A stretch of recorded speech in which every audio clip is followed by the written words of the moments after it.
to the chief, I guess we're just going to have to bring the mayor on. We could sing it. Thanks, guys. Ladies and gentlemen, the mayor of Washington.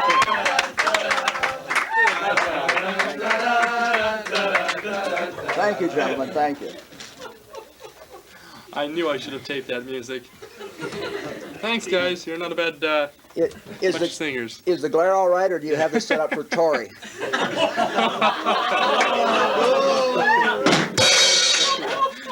Whoops. We might want to turn those lights down just a smidge. Well, what's it like being a mayor? What does a mayor do? Well, that depends on whether it's in Chicago or downstate, you know. But, well, you're the chief executive officer of the community of which you are elected.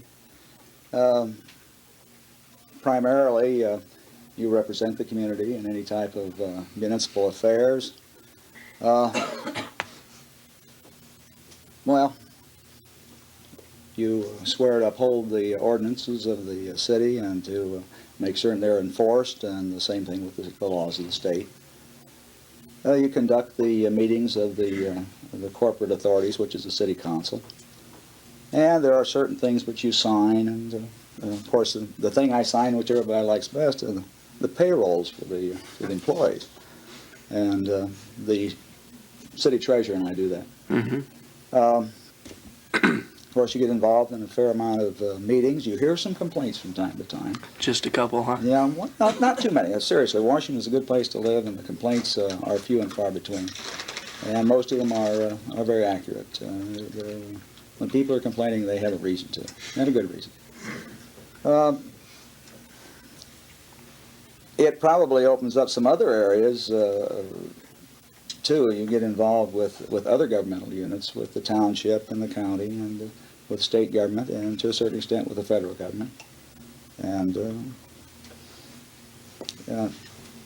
the specifics are there, and some of the others. But how much time does it take for you to be a mayor? I mean, what all is involved in that?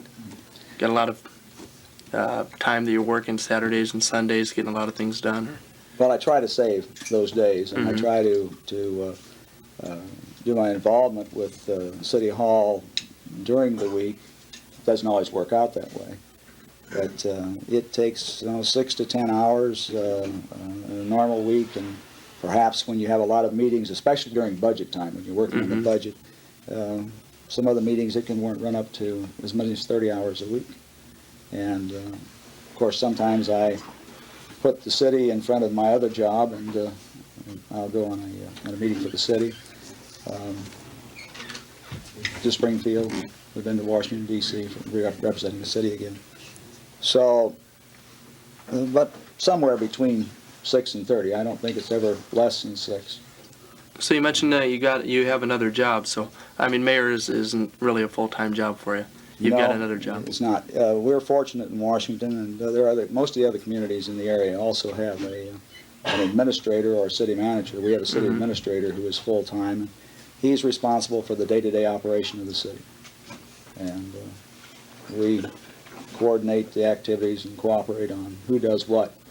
And since cooperation is not necessarily a two-way street, he does most of it, which is great. What is your other job?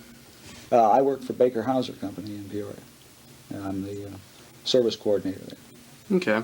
Does that have anything to do with your mayor job? You did anything you take back and forth? No. No? Nothing. Mutually exclusive. Okay. How long have you been involved in government? Well, this is my second term, and in April it will have been 6 years. Mm-hmm. And the term of office is, of course, 4 years. And the term expires the 1st of April in '89. Mm-hmm. Now, what were you, anything before that, dealing with the government? Did you serve on any boards or anything? No, I was not involved with local government at all. You weren't? Prior to the time that I decided to run for office. And I spent a lot of years in the service, and I, of course, got involved with the federal government somewhat. But well, what prompted you to get involved with the government? Run for mayor? You know, you see things and you think, gee, I can do the job better. I think this should be done. I think something else should be done. And I think this should be changed. And I think that's more than anything else what prompted me to run. Mm-hmm. Do you regret getting involved with government now? Do you really like what you're doing? I don't regret it one bit, no. I think it's been pretty rewarding. You know, you can take the times when things are tough and people are yelling at you, and they're few and far between. And I think the positive side of it is seeing services performed in the way they should be, and people getting a fair shake for their tax dollar, and the opportunity to do that. And I guess that's one thing I'd say to young people is get involved. Get involved. Don't wait till you're the age I was, which was a little past high school when I got involved. But when you're in your 20s, your early 30s, don't be afraid to get involved. No one's going to hurt you there. And young ideas are important. Do you plan to stay involved in government? Are you going to go up for re-election again? Gee, I knew you were going to ask me that. Tough question, huh? That's right now. I really am not looking beyond this term of office, and I don't have any specific plans to continue in office. Well, I just don't know. We'll see what happens 2 years from now. That's what I said 4 years ago too. Is I'll see what happens. See what happens 2 years from now. Some of the things like dealing with the community here. What kind of plans do you have for Washington economically? Well, the economy is the big thing today, and we're at the point of doing everything we can to bring people into, businesses in, to bring in the most or the greatest number of jobs that we can support, the greatest number of retail sales that we can find, so that we can reap the benefits of both sales and jobs. Washington is not a manufacturing city. Washington has a history of being some light industry and a lot of retail. For example, there are over 300 businesses in the city of Washington. And admittedly, some of them are probably one-person operations. But they also do better than, at least our forecast for this year is better than $80 million worth of retail sales in the city of Washington. Quite a bit of money. How is that compared to like East Peoria? I can't really make a comparison because I don't look at the figures. I think perhaps we may be pretty close to East Peoria in retail business. They have some manufacturing there, and they have a different tax base than we do. But Washington traditionally has had a strong retail business.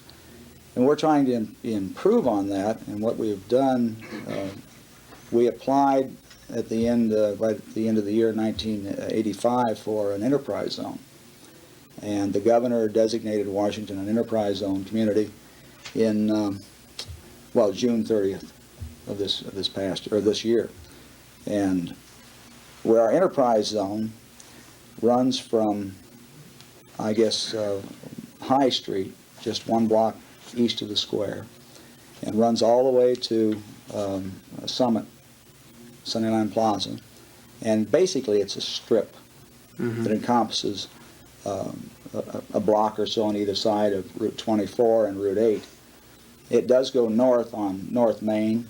It does go south. We have a little connecting strip about 3 feet wide, I think, that connects an area south of Cummings Lane of about 70 or 72 acres, which is zoned industrial. And there are about 3 square miles, 3 acres. About 3 square miles of the city is designated as an enterprise zone. What exactly is an enterprise zone? It's an incentive package. It's an incentive for businesses to expand, to improve their buildings or the size of their facility, hopefully to bring in new jobs. The incentives for the business, for example, a business, let's say that their tax assessment, the value of their property is $500,000. If they put a $100,000 improvement on the building, they pay no increased property taxes on that improvement for 5 years. So that's a savings too. The sales tax that they would normally pay on the building materials to improve their building are waived. They do not They do not pay any fees for building fees, for example, permit fees or things like that to the city. Also, in the enterprise zone, the banks, the local lending institutions are working on a program of low-interest loans to the businesses that want to expand.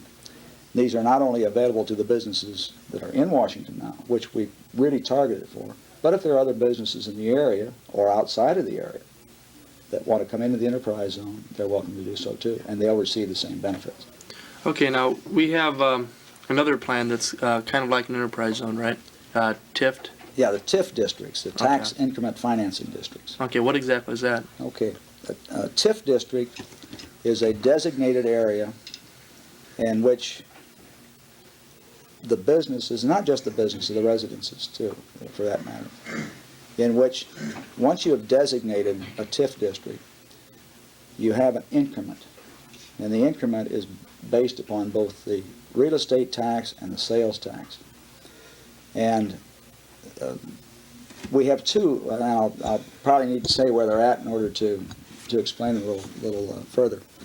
But we're working on a TIF district for the square area, running again from about High Street west to Wood Street, and basically from Jefferson south to Catherine Street.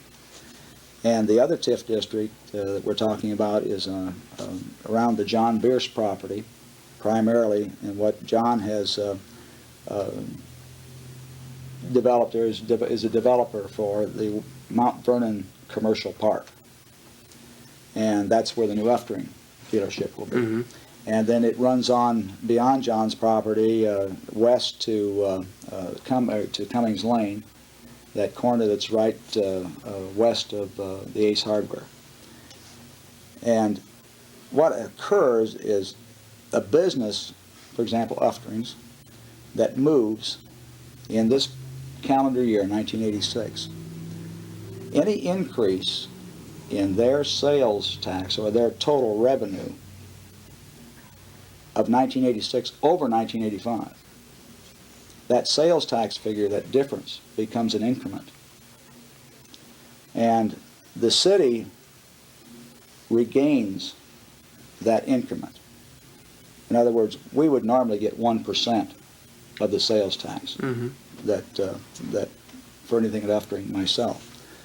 And in the TIF district, we get the state's portion too, so we get the other 6%. So if Mr. Uftring's sales were, say, or his sales tax were $100,000, and we got 1% of that, we're getting basically $10,000. The state gets $60,000. In an increment above that, we would get the state $60,000 also. Okay, now you said from 85 to 86, right? Mm-hmm. Now, does this happen? I mean, is this something that's going to happen every year for you? No, it depends on when the business goes in. Whatever year the business begins to operate in the TIF district. Okay, so it's just for businesses that are just starting, or new businesses? It could be new businesses or businesses that already for exist. example, Mr. Bierce's business is in the TIF district. And any increase in his sales tax in 1986 over 1985 becomes part of the increment too. Okay, so those are basically the two incentive packages, or? Well, there are a lot more incentives in them, but for example, they also do not pay the increased property tax on improvements, and there are some other incentives. Actually, it takes about 4 pages to tell you everything you want to know about. This is just kind of the condensed version. Yeah, we're just throwing it together.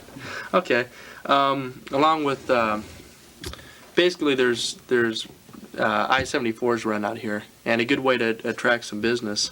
Only way to catch I-74 really is to head down East Peoria. There's talk about a bypass going in here. Yeah, there are two different things. Let's talk about I-74 first, and then we'll talk about the bypass. I-74, if you want to catch I-74, well, there are really 3 ways to do it, and none of them are very satisfactory. Yeah, you've either got to go down 24 to 116 and into East Peoria and pick up I-74 next to the Holiday Inn. Of course, you can go the other way and go in on Route 8 and past that other high school down there, and whatever it is. I'm not sure. I used to take the East Peoria. Okay. Anyway, you can get to I-74 that way.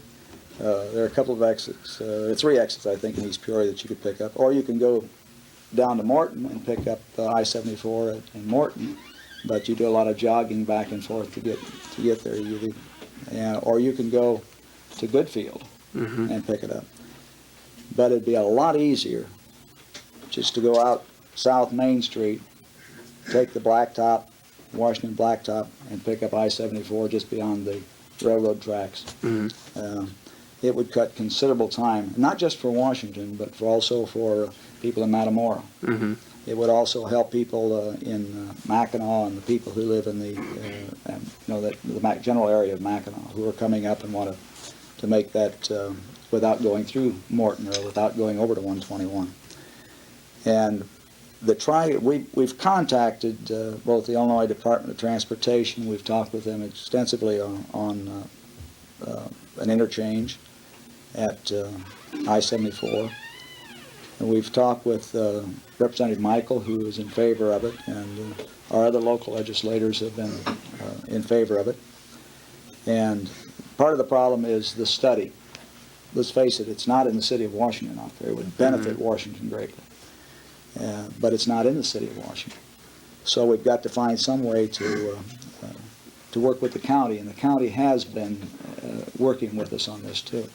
And in fact, they have pushed it in the past couple of years.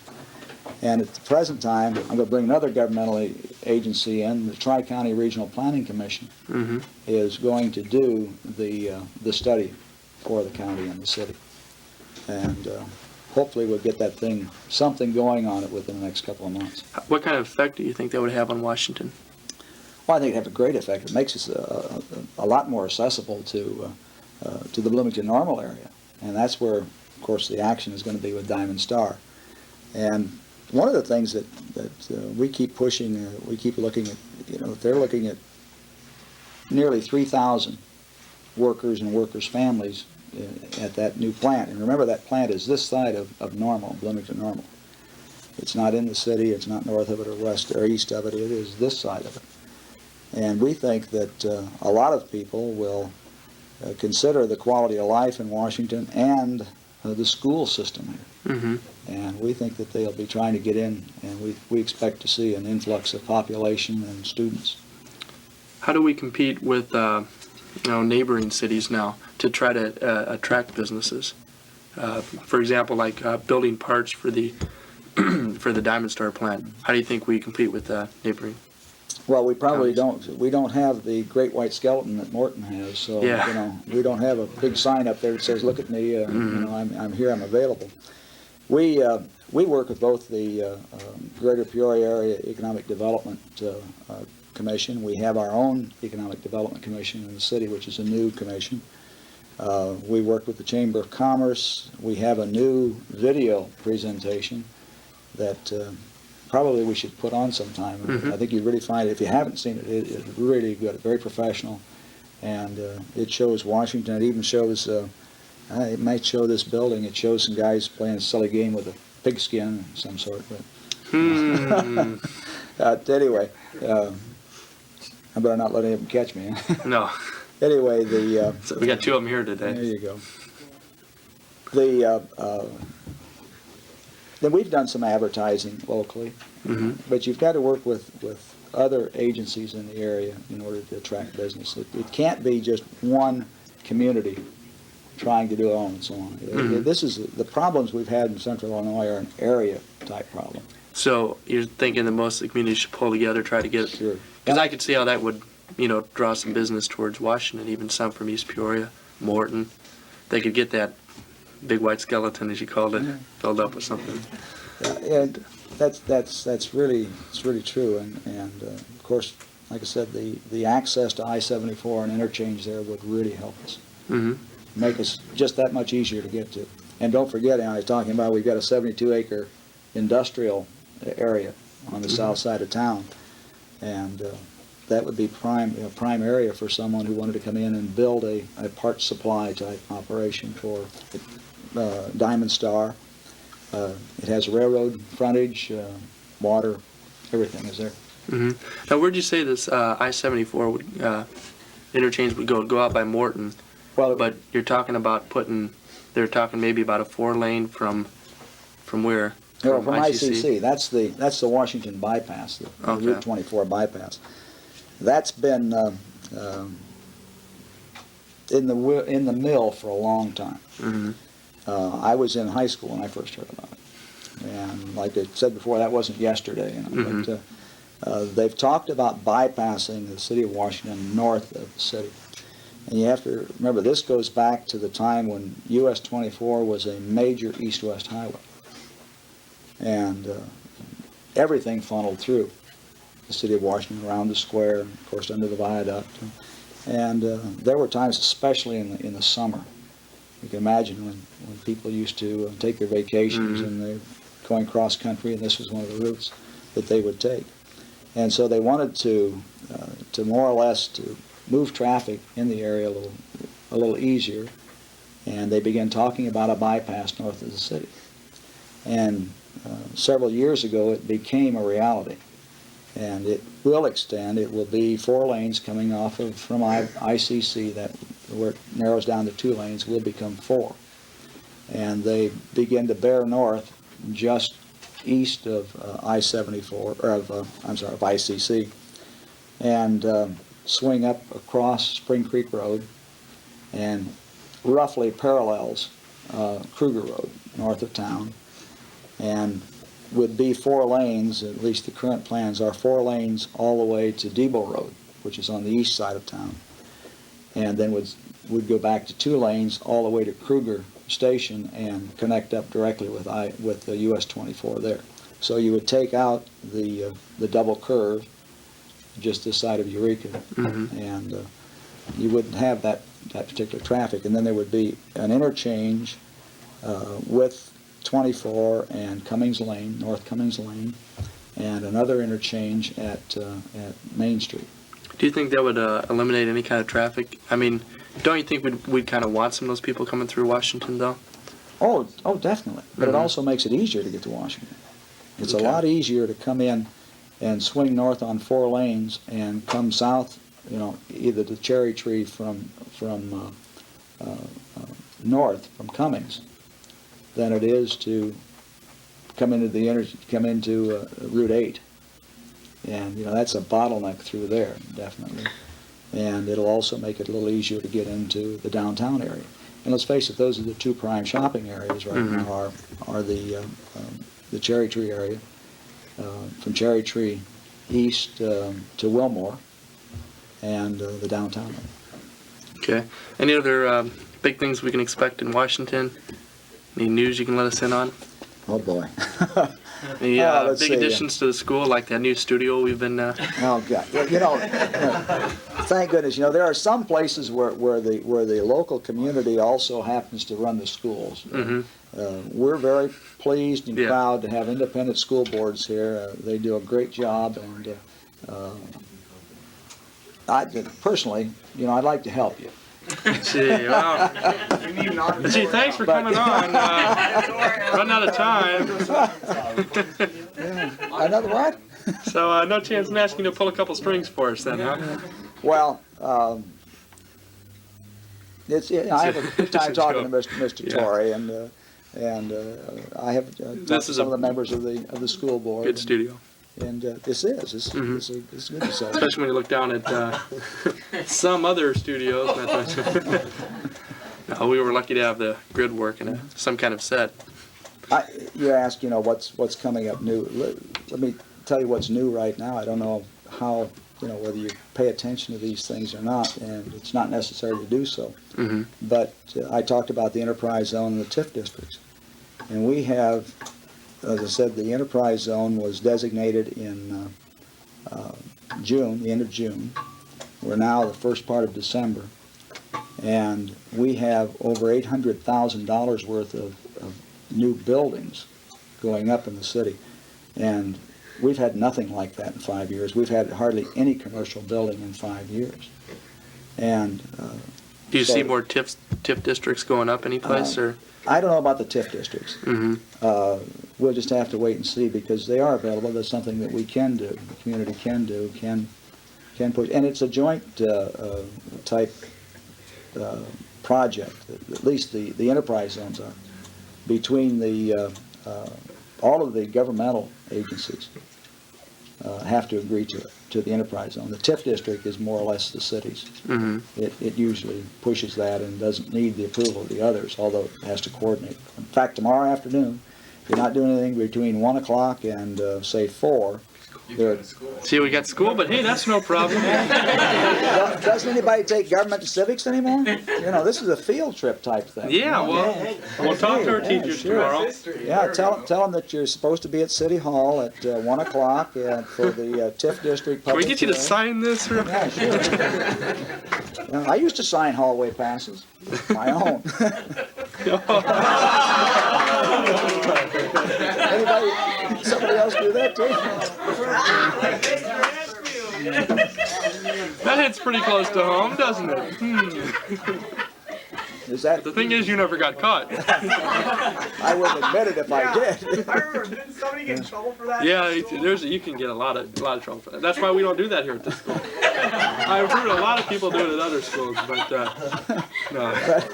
School suspension, is that? Anyway, the thing to Interesting do, point. go to the public hearings tomorrow afternoon and see what residents are there and businesses are there, because they'll hold a public hearing, Mm-hmm. approximately an hour each, on the 2 TIF districts. Do you guys have like when's your city council meeting? City council meetings are the first and third Mondays of the month. So that's where people bring their complaints and. Yeah, they certainly may, and some do.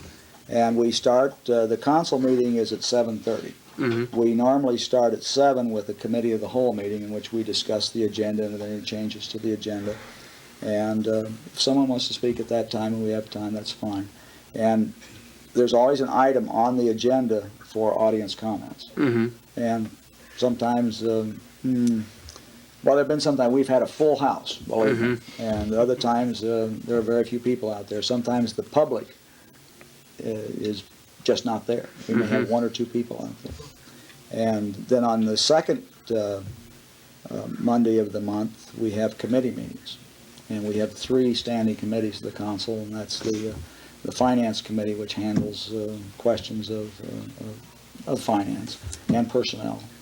The Public Works, who take care of all of the streets, the roads, and those type of improvements. The operation of the treatment plants and the water works. And the Public Safety, and of course they're involved with the police and to a certain extent with fire and rescue. Where does this take place at? It's at City Hall at 115 West Jefferson. And you mean you don't know where it's at, Mike? No, to be quite frank, I don't. It's down the road from the high school. Is it? How many know where the police department is? How many? Oh, okay. Okay. It's in the basement. The police Yeah. department's in the basement. Okay. I forgot about that. Okay. That makes perfect sense now. Well, that was a great band feature we had tonight, wasn't it? I loved it. Maybe we could have the band performance in the city council meeting sometime. That would certainly be a treat, wouldn't it? It would be different, and I'm game for anything, really. Within reason. Not all the band's within reason. Well, thanks a lot for coming on. You know what we got to do is do something like East Peoria. Thanks, guys. Kind of like East Peoria Mayor Rainey Live. That's what we need is a Mayor Marshall Live, where people can call up and talk to you and complain and come up with all sorts of questions that they want to know about. Could we do it at a good time, like 3 o'clock in the morning? Yeah, there we go. It's probably the only time you are free. Just what you need, huh? To commit to more time. That wouldn't work out too well. You know what we got to do though is tape the city council meetings sometime. Seems to work out pretty good for East Peoria. They tape all those, and I'm sure we have a lot of people who would volunteer for that. It's Jim Tallman over there for sure. So we'll drop somebody by with the camera sometime. No, but we'll give you ahead of time though. That would be kind of neat. We'll do that, and we'll have you on probably again later on this year then to bring that tape and find out what's. He'd be happy to bring it on. I think, as I said, I think he'd really be interested in it. How long is the tape? It's just about, it's less than 20 minutes. Is it? We could probably run it after the show or something sometime then. I think you'd really find it interesting. Okay. It's a good tape. Thanks a lot for being on. Thank you. And we're going to catch you back. I'll move over here. Keep the camera. Okay. Well, we're going to be back. Nice tie, isn't it?